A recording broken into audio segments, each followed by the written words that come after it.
Muy buenas tardes, otra vez por su canal Venezuela Heroica, que transmitimos también por nuestro canal YouTube Venezuela Heroica.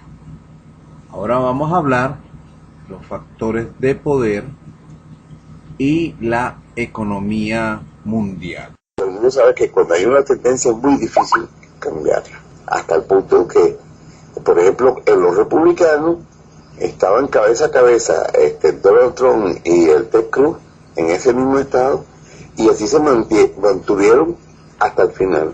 Entonces, cuando tú vemos la política de los Estados Unidos, como acaba de decir, como lo mencionaron ustedes, esa influencia de el que gana hacia el mundo entero, ya no por el poder económico, ya sino es por la amenaza militar. Abiertamente cambio. Pero este tema no es un tema nuevo, esto ya pasó toda la vida a lo largo de la historia. Siempre el poder estuvo controlado de una o de otra forma. Lo que pasa es que no hay un grupo solo. O sea, Estados Unidos no está manejado por un grupo nada más. Hay un grupo que está formado en la Reserva Federal, pero ese grupo representa 2 o 3 tendencias. Y eso pasó a lo largo de la historia de Europa toda la vida. Es muy viejo. Creo que desde antes de la Edad Media. Entonces siempre va a ser así. En lo que se sale fuera de este tema es el problema de China y el problema de Rusia, que han estado algo al margen del asunto, ¿no? Pero lo que es Occidente está 100% controlado por los poderes económicos. Lo que pasa es que nos han vendido el tema del socialismo o el tema de la democracia o el tema del voto como si fuese una salida, y no la es. Hasta que la gente no esté consciente de eso, pues mira, el voto será algo manejable. Lo que pasa es que es interesante lo que va a suceder en Estados Unidos, porque de una u otra forma que maneje el poder Hillary, o que lo maneje Trump, o que lo maneje Ted Cruz, puede variar en algún aspecto, pero lo que es la política exterior, lo que es la tendencia de Estados Unidos como tal, variará muy poco. Para los ojos del público sí es muy distinto que mande uno o que mande otro. Pero si estás más o menos al tanto de lo que pasa tras las cortinas, va a ser casi igual. Cambio. Sí, es que a nosotros se nos vende la idea de que Estados Unidos es el poder. Indudablemente que en este momento visiblemente es el poder militar de ese verdadero poder que son las corporaciones. Porque Estados Unidos hace las guerras para ese poder corporativo. Que, como yo he dicho aquí, me he cansado de decir, Estados Unidos de la guerra de Vietnam no sacó $1, pero las corporaciones sí hicieron millones con el endeudamiento de los Estados Unidos. Y todas las guerras en las que ha participado los Estados Unidos, las corporaciones son las que venden el material militar con que se hace esa guerra. Y son las corporaciones que entran a esas naciones luego a saquear la riqueza de ese país. Pero los Estados Unidos no le dice a Irak, mira, ahora me tienes que pagar por la guerra que yo hice para liberarte de Saddam. No le hace eso. Al único que le hicieron eso fue a Alemania, y quienes les cobraron esas indemnizaciones no fue los Estados Unidos, sino fue Francia, Inglaterra y las otras naciones. Las indemnizaciones que le hicieron pagar en 2 ocasiones. Pero eso es otra historia, que no tiene nada que ver. Lo único que sí les puedo decir es que Estados Unidos, como nación, como pueblo, tiene un enemigo histórico, se llama Inglaterra, que seguramente no va a perdonar nunca que se hayan liberado, que se hayan separado de ese poder, de ese imperio que era el Imperio Británico. Porque fíjense en una cosa, Estados Unidos indudablemente que comenzó a ser una gran nación, porque la mayoría de los inventos en sus 200 años comenzaron a hacerse en los Estados Unidos, y el progreso industrial, ese enorme progreso industrial, se desarrolló en gran parte de los Estados Unidos, internamente. ¿Y cómo hicieron para que Estados Unidos prácticamente controlarla? Pues le hicieron ingresar en una guerra, en la Primera Guerra Mundial, una guerra que no pertenecía a los Estados Unidos, nada que ver con los Estados Unidos, una guerra europea. Y Estados Unidos financió a los británicos para que pudieran, a los británicos y franceses para que pudieran enfrentar a Alemania. Luego vino la Segunda Guerra Mundial, luego vino la Guerra de Corea y la Guerra de Vietnam. ¿En dónde quedó Estados Unidos? Una nación hipotecada. Y después que enfrentaron, entre comillas, el comunismo de la URSS, de la Unión de Repúblicas Socialistas Soviéticas, entre comillas, que lo que hicieron fue dividirse el mundo, porque las corporaciones, las grandes corporaciones cooperaron con Rusia, la URSS, estaban metidos allá también. Entonces decidieron cambiar el modelo soviético por el modelo chino. Entonces disuelven la Unión Soviética, como ocurrió, para poder democratizarla, entre comillas, y eran simplemente desmembrarla para entrar a tomar el control de las riquezas de Rusia. Hubo intentonas de eso. Bueno, pero ¿qué hicieron las grandes corporaciones? El verdadero poder se fueron de los Estados Unidos a China, con una pequeña diferencia. Los chinos tienen las plantas procesadoras de toda la industria, digamos, productora del mundo. Las grandes corporaciones de los Estados Unidos o mundiales no son dueñas de las plantas productoras de iPhone, de toda la tecnología moderna y de todo lo que se produce allí. No son dueños. Los dueños son los chinos. Un pequeño detalle nada más que se les escapó. Entonces, regresar esas corporaciones a los Estados Unidos significa tener que montar todas las plantas, que ya no tienen. Estamos hablando si políticamente eso fuera viable, pero a las grandes corporaciones no les interesa. Si Estados Unidos se desmembra y desaparece, a ellos no les importa, porque a ellos lo que les importa es su capital. Ahí está el ejemplo más claro de que Estados Unidos tiene un gran déficit fiscal enorme que viene desde la guerra de Vietnam, pero enorme, que se ha ido acumulando y se seguirá acumulando. Y va por los 17.000 billones. Europa está en las mismas condiciones. Entonces, cuando tú ves ese panorama, tú dices, a ellos no les importa que las naciones quiebren, por el contrario, les interesa, porque cuando las naciones son destruidas, las riquezas son fáciles de tomar, comprar, porque está al suelo esa nación y sus instalaciones. Entonces la única forma de volverla a levantar es con la inversión extranjera. ¿Y dónde está el capital? En los Estados Unidos. No tienen. Estados Unidos no es dueño de una empresa. Entonces es un error pensar que es Estados Unidos. Es un elemento que utilizan, como utilizan a la OTAN, para imponer su política económica, estas corporaciones. Pero Estados Unidos lo tienen arruinado como tienen arruinado a las naciones europeas. Cambio.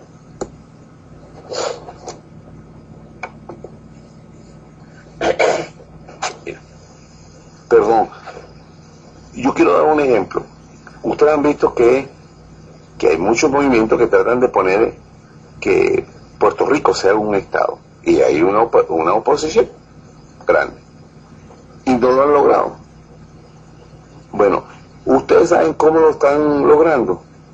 Las grandes corporaciones, cuando el actual gobernador, que es pro convertir a adicionar a Estados Unidos, Puerto Rico a Estados Unidos, que sea un estado más, es el gobernador actual, decidió amedrentar a las corporaciones diciéndole que vamos a aumentar los impuestos para que pueda cubrir el déficit de la gobernación de esa isla. Las corporaciones dijeron, bueno, nos vamos. Entonces Puerto Rico ahorita está quebrado. Y el gobierno federal de Estados Unidos dice, como ustedes no son Estados, nosotros no lo podemos ayudar. ¿Qué alternativa le queda al pueblo de Puerto Rico para pagar la deuda? Tienen una deuda enorme, contraída pues por los gobiernos pro Estado, estadistas, pues que ellos le han sido de convertirse en un Estado más de los Estados Unidos. ¿Qué alternativa le queda? Prácticamente entregarse, convertirse en Estado para que el gobierno federal lo ayude. ¿Pero cómo lo va a ayudar el gobierno federal? Con deuda. ¿Y cómo va a cambiar la situación en Puerto Rico? Que tienen que privatizar toda la riqueza de Puerto Rico para que entre dinero a Puerto Rico y haya empleo. Cambio. ¿Qué papel juega en toda esta película Sudamérica? ¿Qué piensan hacer con Sudamérica? ¿Convertirla en otra África? Porque Sudamérica también está en problemas. Hay ideologías encontradas, hay una disputa por territorio, hay recursos que están siendo trasladados de continente a continente. El panorama de Sudamérica es muy gris. Yo no veo que salga mucho el sol por allí. Y evidentemente que Sudamérica debe estar también en los planes de las corporaciones, como lo está África, y como lo está la parte del Golfo Pérsico y la India, ¿no? La India va a ser una gran sorpresa en el mundo porque es una economía emergente y tiene una gran producción de gente muy preparada. Es el país del mundo que fabrica más ingenieros, gente muy calificada, y que tiene una economía que va a surgir. Puede ser que no tan rápido como la China, pero es un potencial. Pero ¿qué va a pasar con Sudamérica? Que más o menos es lo que tenemos más cercano, por lo menos en mi caso. Yo lo de Europa lo tengo clarísimo, pero Sudamérica es una incógnita, y mi teoría inicial es que va a africanizarse. Cambio. No, mira, no está muy lejos, pero fíjate cuál es la razón de la africanización de Sudamérica. Es que si son muy rebeldes para aceptar al poder real, entonces vamos a destruirlo. Porque cuando hay guerras, la economía de esos países se va a pique. O sea, cualquier país se va a pique. Entonces, la salvación es dinero fresco. Y eso no viene gratuitamente. Bueno, yo te voy a poner dinero, pero yo necesito que me den las minas de oro, que me den el control del agua del Orinoco. Bueno, eso es lo que sucede. Las corporaciones no van a invertir si no tienen ganancia. Y los Estados Unidos solamente tienen dinero para financiar la guerra. Porque no financia ni siquiera a su propia población de los Estados Unidos, en el bienestar de los Estados Unidos. Entonces, y si tú ves, el presupuesto más grande lo tienen para mantener el aparato militar con el cual le hacen la guerra a las en favor de las corporaciones cuando quieren tomar los países. Bueno, para mí el panorama para Latinoamérica tiene dos vías: o se une como un bloque, o va a ser desmembrado uno por uno, como están haciéndolo en los países árabes. Asia va a ser muy diferente, porque Asia está, diríamos, como más identificada con sí mismo, y tienen a la China como motor y la India como motor para la Unión. Y eso ya lo estamos viendo, que es la Unión Asia-Pacífico, en donde China y Rusia y la India tienen un peso enorme. En América Latina, lamentablemente, el patio trasero todavía pesa mucho. Porque mucha gente, aunque no lo ve con ese nombre, lo siente, lo presiente, y quizás hasta lo lo añora ser el patio trasero, la reserva estratégica a futuro de los Estados Unidos y el Canadá. Cambio.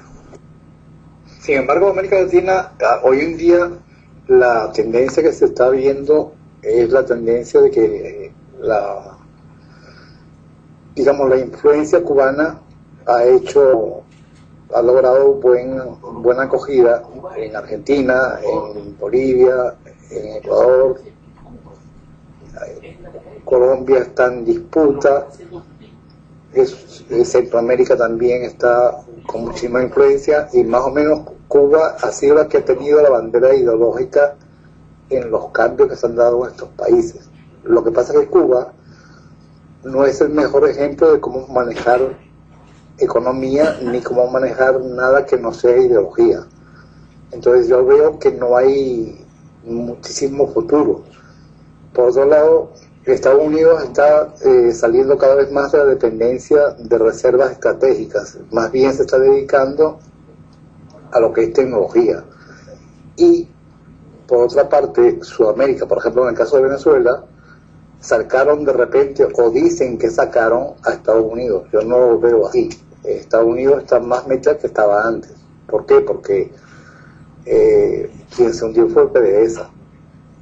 Los americanos siguen teniendo concesiones, y ahora no solamente ellos, sino que también los rusos, y también los chinos, y también los iraníes, y también todo el mundo. Lo mismo pasa en Brasil.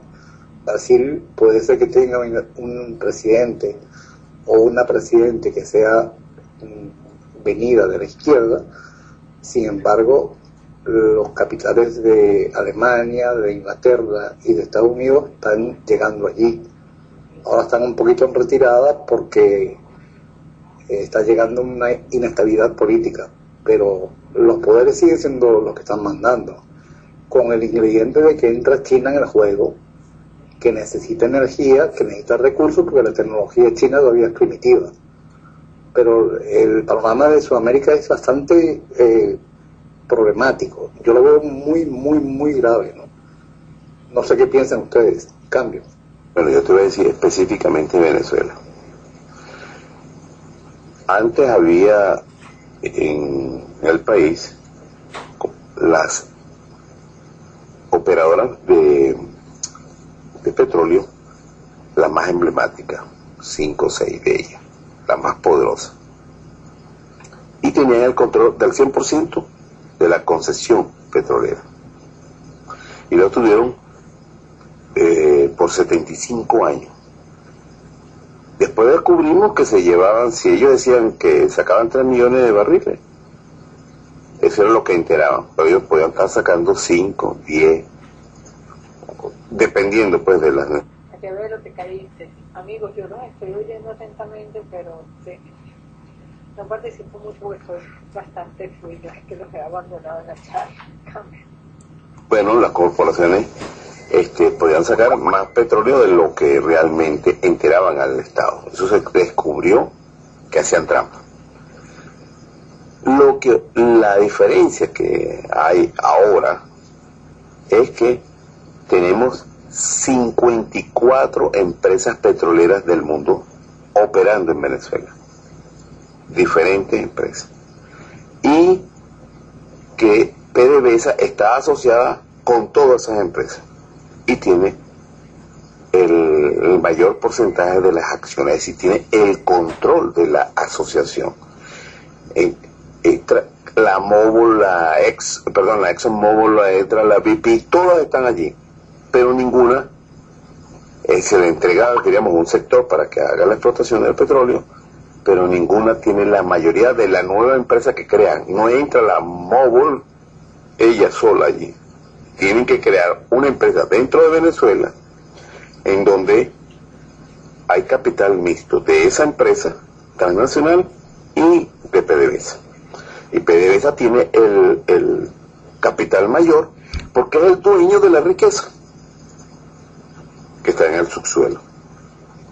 Y tiene la refinería y tiene la infraestructura para poner en el puerto incluso ya tenemos supertanqueros para transportar el petróleo. Entonces, esa es la diferencia.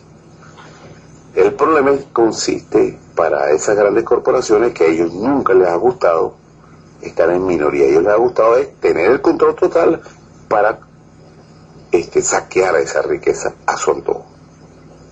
Llevarse las cantidades que sean y sobornando pues a los funcionarios del gobierno. Muy fácil sobornar a los funcionarios del gobierno para que digan que lo que está saliendo son 3 millones y realmente se están llevando 5.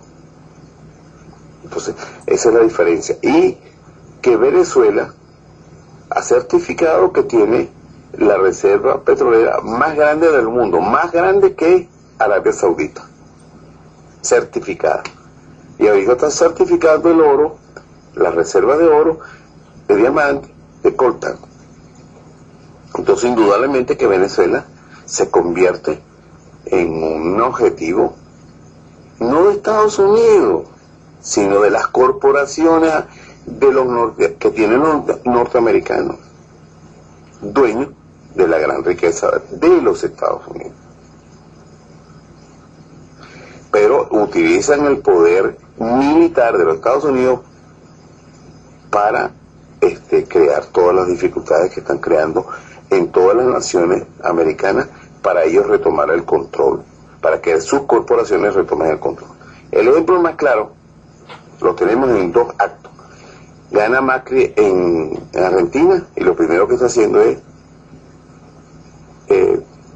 privatizar todas las empresas del Estado y toda la actividad económica, educación, salud, todo en Argentina. Y lo primero que hizo la oposición cuando tomó el control de la Asamblea Nacional es crear una ley de privatización de todo. Entonces, si el objetivo no es tomar el control de la riqueza de Venezuela, entonces yo estoy equivocado, pues. Aunque la propaganda diga que es la democratización y de crear un gobierno legítimo, como acaba de decir el presidente Obama, que debe elegir el pueblo de Venezuela. Me imagino que será como hicieron en Ucrania, con una pistola en la cabeza a los venezolanos para que voten por unos traidores, unos agentes extranjeros que fingen ser políticos de oposición en Venezuela. Cambio.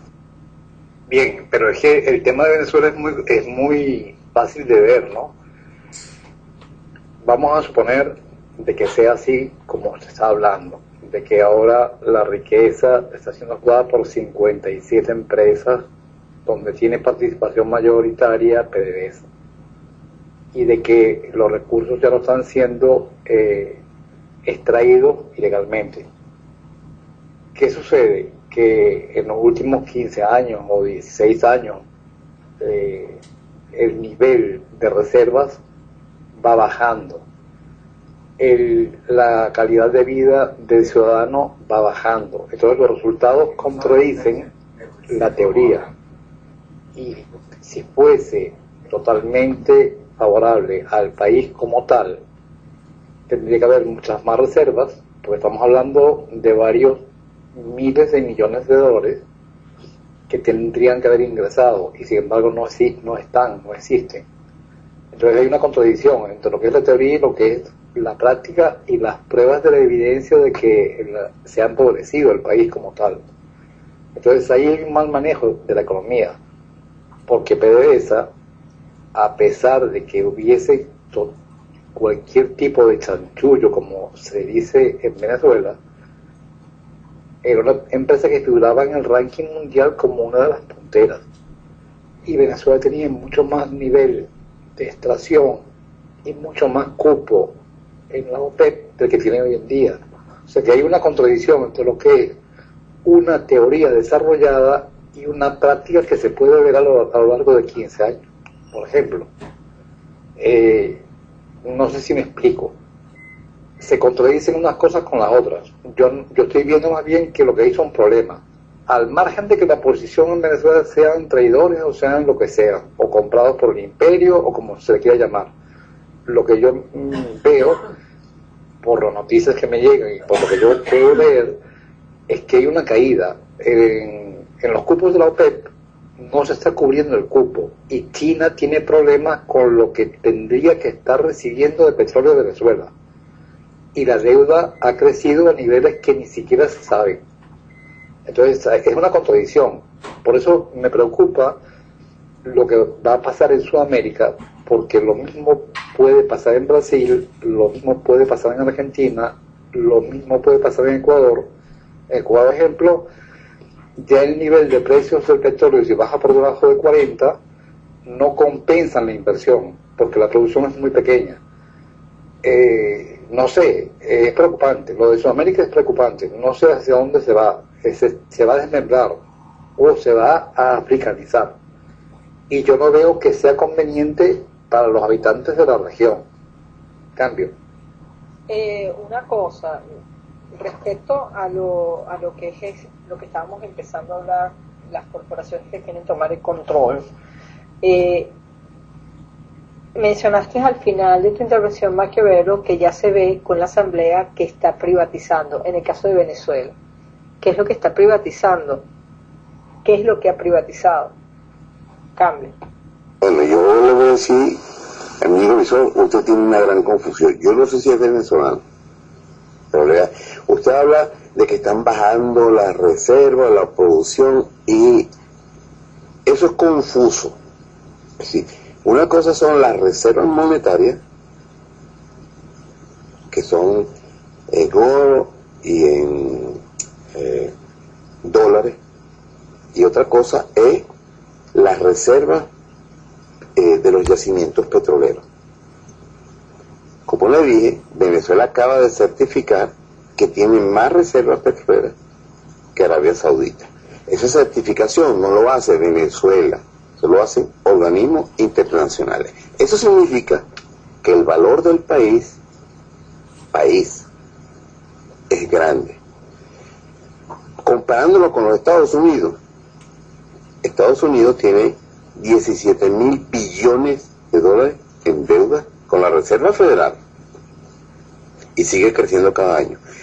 Y Estados Unidos no se vislumbra con la riqueza interna de los Estados Unidos que pueda pagar esa deuda. Es decir, Estados Unidos lo único que la mantiene en pie es que tiene el control todavía de la impresión de los dólares. Ahora, la riqueza de Venezuela se traduce en recursos naturales. En comparación con los Estados Unidos, Venezuela es un país chiquitico, pero su riqueza es mayor. Entonces, la propaganda que impera en el mundo entero es que Venezuela cada día es más pobre. Es una mentira. Es una mentira, pues. Por una simple razón. Porque Venezuela, el nivel de vida ha aumentado, el ingreso ha aumentado en la familia venezolana. Y lo que hay es escasez, hay más demanda que oferta. Y la escasez, el que es venezolano, como yo con memoria, sabe que lo mismo que le están haciendo al gobierno actual, se lo hicieron los empresarios a Lucinchi, a Luis Herrera, a Carlos Andrés Pérez, a Rafael Caldera, que era esconder los alimentos para que hubiera escasez.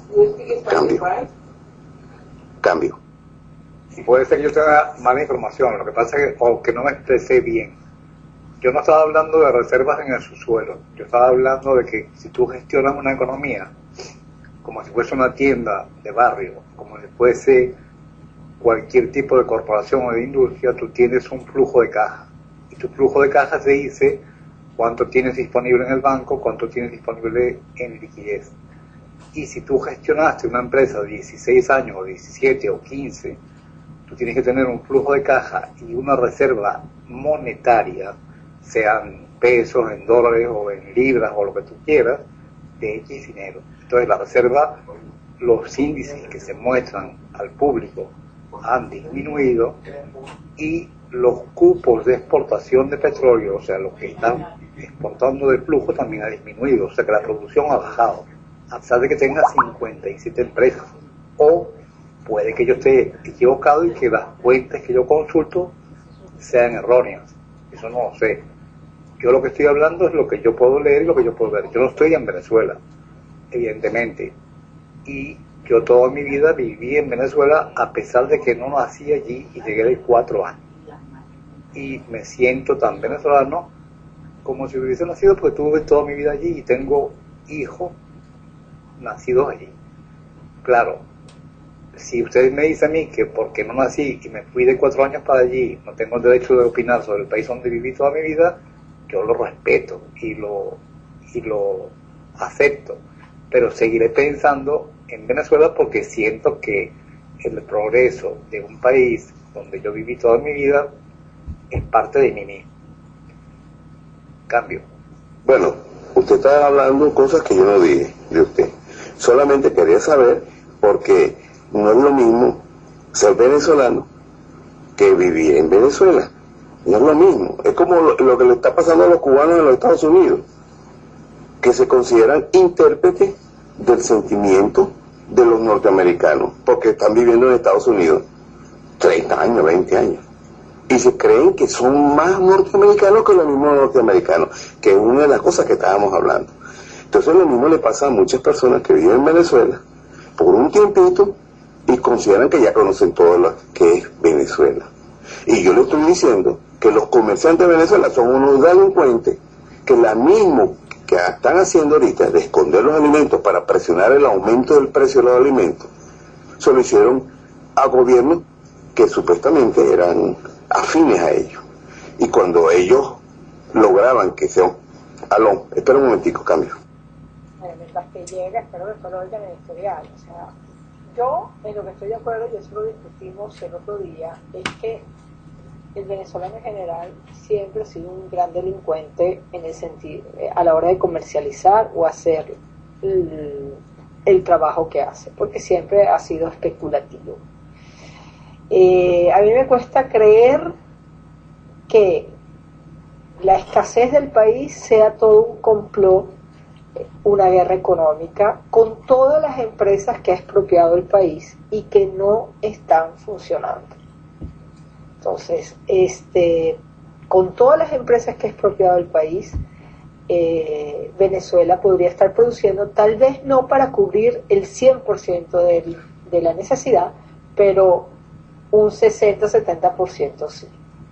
Y no lo está haciendo, y nunca se preocupó, porque en este punto Maquiavelo estuvimos de acuerdo hace una semana, 10 días, en que dentro del gobierno chavista, como en la parte opositora, se ha hecho siempre un juego de obtener dólares preferenciales, meterlos en el mercado negro, importar todo para hacer este juego de comercio de dólares, porque no les ha interesado ni siquiera vender productos, sino los escándalos de los containers llenos de basura, se convirtió en basura, llenos de comida que se pudrió, no hubiese sucedido, ¿no? Entonces, yo lo que creo más bien que más que una guerra económica es la vagabundería total, extrema, que llevó una gran bonanza petrolera que nos ha llevado al punto en el que nos encontramos hoy en día, porque no nos interesamos en producir, visto que importar me hacía más rico a mí con el juego del mercado negro del dólar, y era, como siempre, es más fácil importar que producir, ¿no? Y aquí volvemos a lo que hemos hablado hace 15 días, que nosotros no somos un país con una cultura productora, una cultura productiva, mejor dicho. Cambio. Mira, Betty, si vamos a hablar de historia, entonces tenemos que remontarnos a lo que hemos hecho aquí en este canal bastantes veces.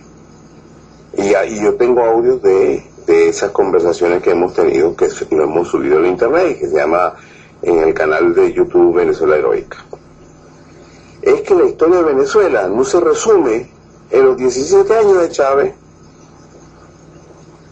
El venezolano que ha vivido en el gobierno de Chávez es el mismo que vivía en el gobierno de Acción Democrática, de COPEI y de todos estos gobiernos anteriores. No fueron transportados de otra dimensión. Venezuela es lo que somos la mayoría de los venezolanos en conjunto, y eso lo hemos conversado montones de veces. La única diferencia está que nosotros los venezolanos nos cansamos de AD y de COPEI. Y yo era uno que, gracias a mi papá y a mi interés en la política, detesté Acción Democrática y COPEI desde que tenía uso de razón. Entonces, esas son las cosas que los venezolanos tenemos que discutir. Es verdad, el venezolano se acostumbró a las importaciones, pero no los acostumbraron, no el venezolano a pie, no el pata en el suelo. Eso lo hicieron los comerciantes, los que tienen el poder económico, y el Estado que los apoyaba. Y no hacía nada porque fuéramos más productivos. Pero eso no nació en el gobierno de Hugo Chávez. Hugo Chávez comenzó. Ya va, Maquiavelo, te pisé porque te voy a aclarar. Yo no dije que eso lo hicieron los chavistas, me estaba refiriendo a la idiosincrasia nuestra.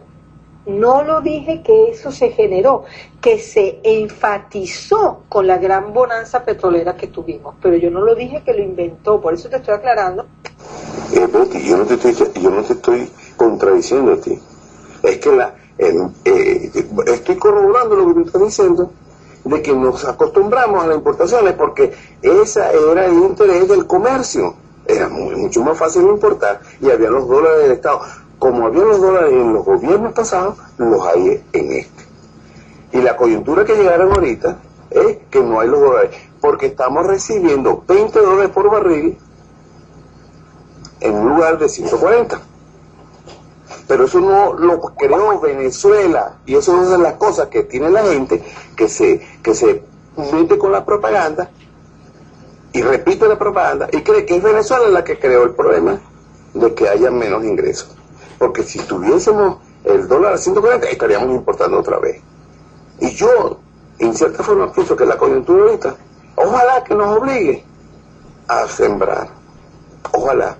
Y yo me pregunto, ¿cómo es posible que con un cerco económico que tenía Cuba, la gente no se moría de hambre? Porque tú ves los cubanos que están saliendo de afuera de Cuba, bien enérgicos, bien fuertesotes y bravos, exigiendo derechos por donde van pasando. No los ves como los africanos, muertos de hambre, famélicos, que no pueden ni caminar.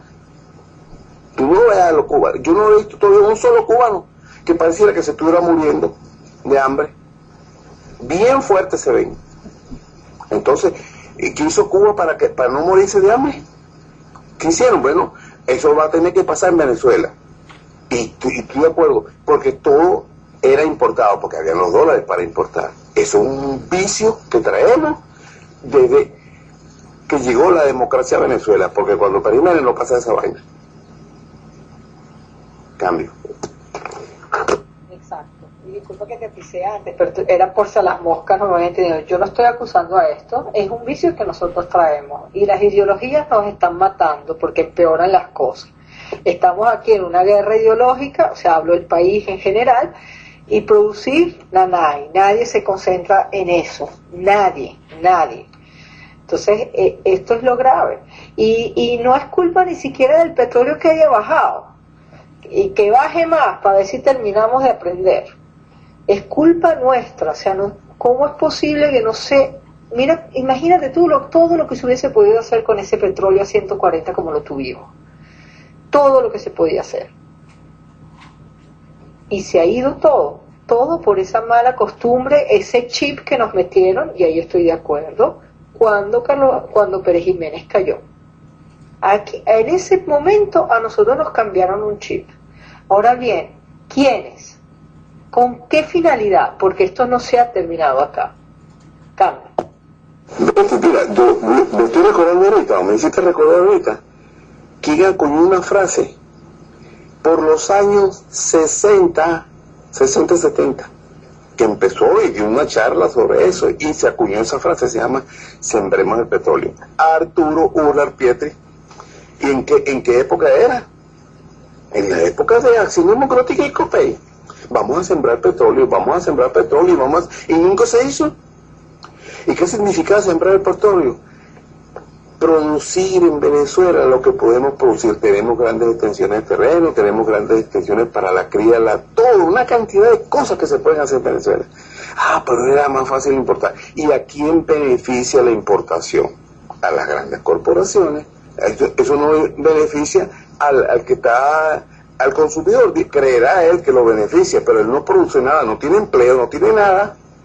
Si nosotros producimos en Venezuela, hay empleo y hay riqueza que se produce en Venezuela. Incluso tú podríamos estar exportando, pero no. Entonces te estoy hablando, tú mismo lo has dicho, nos cambiaron el chip, nos cambiaron el chip. Ustedes tienen petróleo, bueno, tienen que importar lo que nosotros. Yo lo he explicado aquí antes. Nacionalizamos el petróleo, pero inmediatamente nos dicen, bueno, ese dinero tiene que retornar a las fuentes originales. ¿Con qué se pagaba el petróleo que vendía Venezuela? Con dólares. Bueno, ¿cómo vamos a hacer que retorne ese dinero? Bueno, vamos a endeudar a Venezuela. Y empezaron los gobiernos de Acción Democrática y COPEI a endeudar el país. Cuando llevamos nacionalizado la industria petrolera, que vea unos ingresos extraordinarios, porque se nos estaba quedando toda la riqueza a nosotros. Entonces, esa es la forma de retornar el dinero a las fuentes originales. Y Venezuela, entonces, siempre endeudada y pagando más de lo que realmente le ingresaba, porque ese endeudamiento no comienza ahorita con la revolución. Eso comienza con Luis Herrera.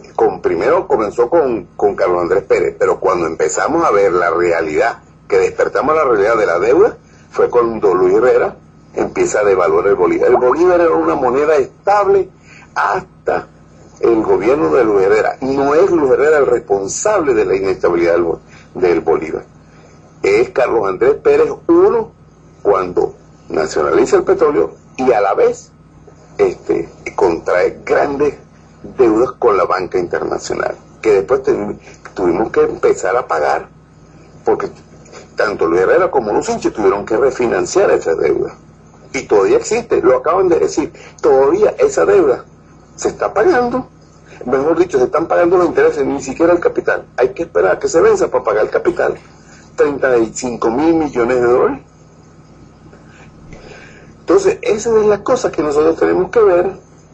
Tenemos un vicio, y es el venezolano el responsable de eso que ha ocurrido. Pero no quieren caer a coba, que es el sistema. Es lo mismo que esté gobernando, que haya estado gobernando Acción Democrática y COPEI, es lo mismo, porque había problemas económicos, no era ningún paraíso Venezuela. Cuando llegó Chávez, no era ningún paraíso, ni lo es tampoco ahorita.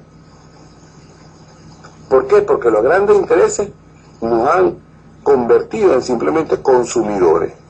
Ahora vamos a ver si en estas circunstancias que estamos ahorita, comenzamos a producir internamente lo que tenemos que producir. Ahora que están hablando de alianzas estratégicas con toda esa riqueza que hay en el suelo venezolano. Ahora. Entonces no es el modelo, sino es simplemente a lo que ellos consideran que debemos ser los venezolanos. Unos simples consumidores de los productos de las grandes corporaciones. Lo mismo, mire, yo voy a poner un ejemplo que yo estoy viendo ahorita. Fíjate una de las medidas que acaba de hacer el presidente Obama con Cuba. Dice, los cubanos podrán abrir cuentas en los Estados Unidos. Fíjense lo que está haciendo. Como entran millones de dólares, billetes verdes a Cuba por el turismo, ya le está diciendo a los cubanos, no dejen ese dinero en Cuba, sino vengan a la Florida y abran sus cuentas en dólares en la Florida. Cuando ya le está diciendo, ustedes pueden ya venir y abrir cuentas en la Florida sin ser residentes en la Florida. Fíjense bien, ya están poniendo, como se dice, la trampa. Porque antes a Cuba no se le permitía manejar los dólares que podían tener. Estaba prohibido que Cuba manejara oficialmente los dólares. Entonces Cuba tenía que hacer trampa con cuentas en el exterior para utilizar esos dólares que ingresaban por el turismo de manera, diríamos, clandestina. Pero ese es el gobierno. Ahora le están diciendo a las particulares que pueden abrir cuentas en Estados Unidos. ¿Para qué eso? La plata del turismo va a ingresar a Cuba, no va a ingresar no van a hacer los cambios que debe hacer el turista cuando llega a un país para usar la moneda nacional, van a usar el dinero en efectivo y ese mismo dinero los mismos cubanos van a ir a retornarlo a los Estados Unidos. Eso es todo. Esto Esto es una cuestión simplemente de una estrategia de dominación a nivel mundial, pero en favor de las corporaciones. Cambio. Disculpa que se me cayó el cero, no sé qué pasó. Bien, no sé, es complejo. Yo realmente no entiendo lo que comenta el compañero Maquiavelo. Sigo teniendo un faltante de dinero grande en caja, porque sé que se robaba en el tiempo de Carlos Andrés, en el tiempo de Lucinchi, en el tiempo de Herrera, pero de todas maneras yo veo que ahora en Venezuela hay un faltante en el flujo de caja. Espero de que realmente, si hay una escasez de dólares causada por la baja del petróleo, esto se revierta en que se logre que exista producción nacional. Y me preocupa realmente lo que va a pasar en la región, porque yo la región la veo que está en problemas graves y no veo mejoría. Mientras que Venezuela fue cayendo, siendo el país más rico, los países que la rodean fueron subiendo. Fíjese en el caso de Bolivia, fíjese en Ecuador, fíjese en los otros países. Cuba, como tal, va a tener un gran ingreso de inversión, porque el turismo le va a generar muchísima riqueza, ¿no? Y hay planes a mayores en Cuba muy grandes, más que nada porque va a ser un puente de importación-exportación. El puerto de Mariel va a ser un centro de comercio muy grande. Pero no sé, me preocupa lo que va a pasar en Sudamérica, porque veo que hay problemas graves. Cambio. Mi hermano, usted debería preocuparse más de lo que está pasando en los Estados Unidos. Estados Unidos está quebrado. Quebrado. ¿Usted sabe lo que significa quebrado? Tiene un déficit anual del 44%. Déficit significa que importa más de lo que exporta. Y cada año sube la deuda. No tiene con qué pagarla. Venezuela tiene con qué pagar sus deudas. El ingreso por petróleo, que era el mayor ingreso que tenía, estaba afectando al mundo entero. Yo no sé si ustedes se han enterado que en Estados Unidos han quebrado 350 empresas petroleras que estaban explotando, habían aumentado la producción petrolera de Estados Unidos por el sistema de quisto. 350 empresas petroleras han quebrado, han entrado en bancarrota, y que la economía mundial está en crisis. Yo no sé si usted se habrá enterado de eso, pero ¿por qué hay gente que se enfoca exclusivamente en Venezuela? Como si Venezuela fuera, digamos, única y todo el resto del mundo está prosperando enormemente. Hasta China han dicho, los mismos que hablan mal de Venezuela, que tiene un problema de producción, que ha bajado la producción al punto en que hay casi han llegado a lo que llaman recesión. China, la gran productora del mundo, según ellos. Y China, por otro lado, creó un banco de inversión que ya se plegaron una cantidad de naciones europeas, bancos donde solamente pueden ingresar naciones, no corporaciones privadas, para invertir en infraestructura en el mundo entero. Pero dicen que China está quebrando. Y dicen que Venezuela está quebrando. Está nadando en riqueza. Pero Estados Unidos, su riqueza está concentrada en particulares. En cambio, en Venezuela es el Estado el que tiene la riqueza. Entonces, circunstancialmente, Venezuela bajó los ingresos petroleros. Pero Venezuela no le paga a China con dólares, le paga a China con petróleo.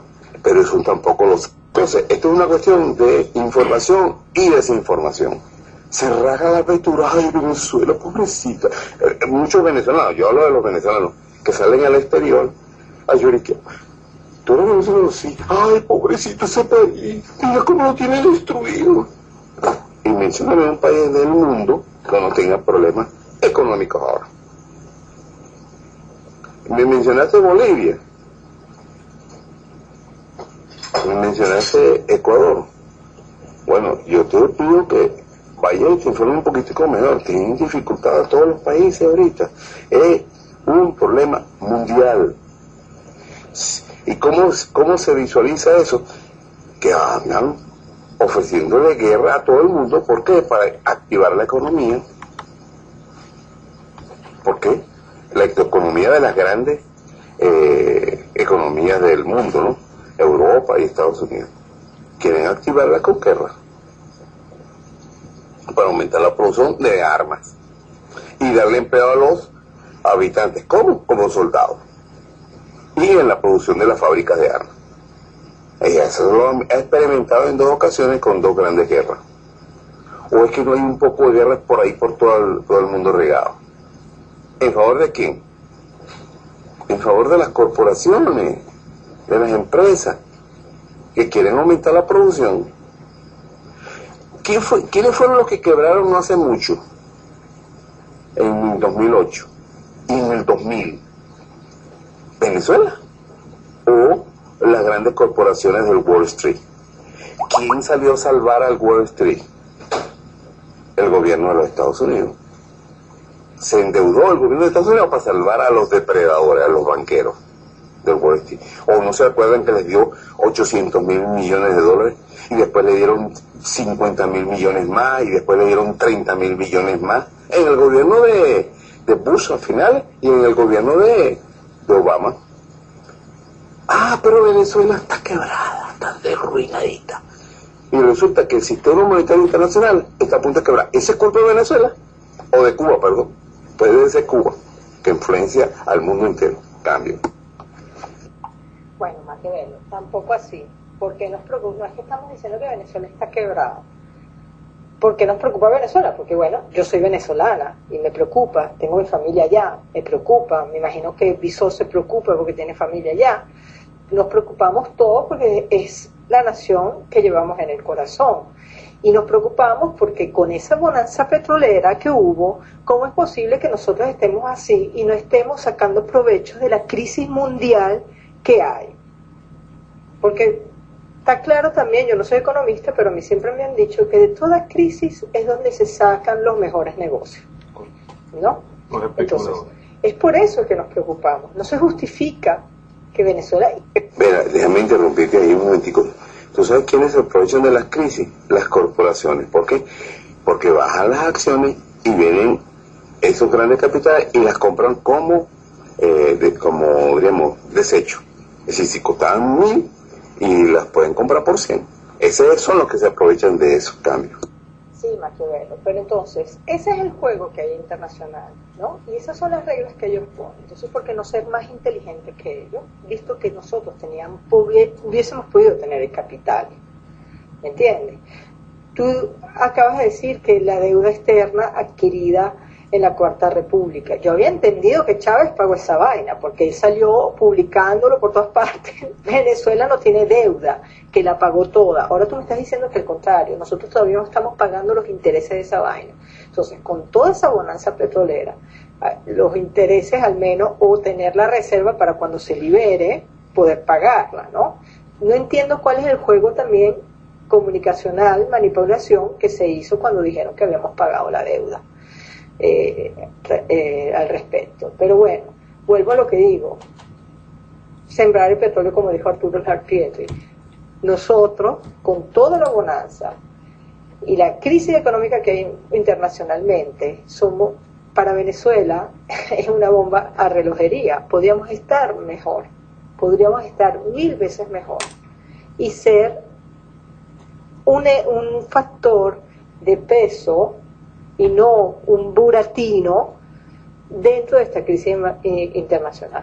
A mí, claro, me preocupa. Es verdad que la crisis de Venezuela no le afecta a Europa. Es cierto, me va a afectar más Estados Unidos, porque maneja la economía mundial, sobre todo la europea. Perfecto, nadie está negando eso.